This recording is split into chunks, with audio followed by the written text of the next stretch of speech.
August 2008. In the 26th floor dining room of the Lehman Brothers Tower in Canary Wharf, waiters in white gloves are moving through the crowd with trays of hors d'oeuvres. The guests are 100 new recruits. These 20-somethings beat 1 in 1,000 odds to enter the most elite tier of global finance. They are the 2008 Analyst class. This cohort of elite graduates has just been inducted into a 2-year program, a grueling initiation that essentially guarantees a lucrative, high-speed career path. From the top of a glass tower, the financial system looked impenetrable. This environment was so insulated that even the smartest young minds in the room missed the signs that the system was already beginning to fracture. By mid-September, the market was buckling under the weight of defaulting mortgages. The recent collapse of Bear Stearns had turned the previous year's optimism into open anxiety. On Thursday, September 11th, the Analyst class we squeezed into a ground-floor conference room. Bankruptcy rumors were peaking, and everyone was waiting for a sign of what would come next. The London branch's second-in-command stood before them with a blunt message of reassurance. He told the 100 graduates that Lehman was strong and that they would survive the coming turbulence together. While leadership spoke of survival in London, the American branch was already draining assets from the UK office. They were siphoning capital across the Atlantic to secure their own position for the bankruptcy filing ahead. These analysts were trained to analyze data, but they chose to trust institutional authority. They leaned on the promise that a bank this large simply could not fail, ignoring the reality of the numbers until it was too late. The collapse arrived at 6 a.m. on Monday. A single company-wide email announced that Lehman Brothers filed for the largest corporate bankruptcy in history.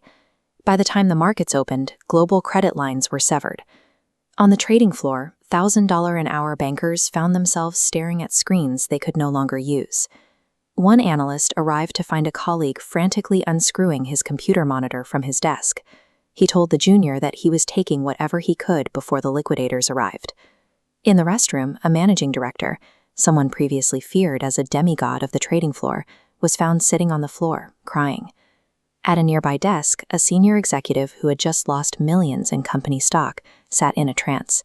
He spent the morning playing Minesweeper while the firm dissolved around him. In a matter of hours, the professional hierarchy vanished. With no more money to move, the office's rigid discipline broke down, leaving everyone from senior partners to new recruits sitting in the wreckage of their professional identities. For the 100 orphaned analysts, the crisis was now a logistical race. Their international work visas were set to expire, their company servers were locked, and their resumes were tied to the face of the global recession. They were entering a market where 15,000 experienced finance professionals were all competing for the few remaining entry-level seats in London. 13 years later, a search began to find out where they all went. It started with a digital folder titled +13, an attempt to reconnect with a class that had been scattered by the crash.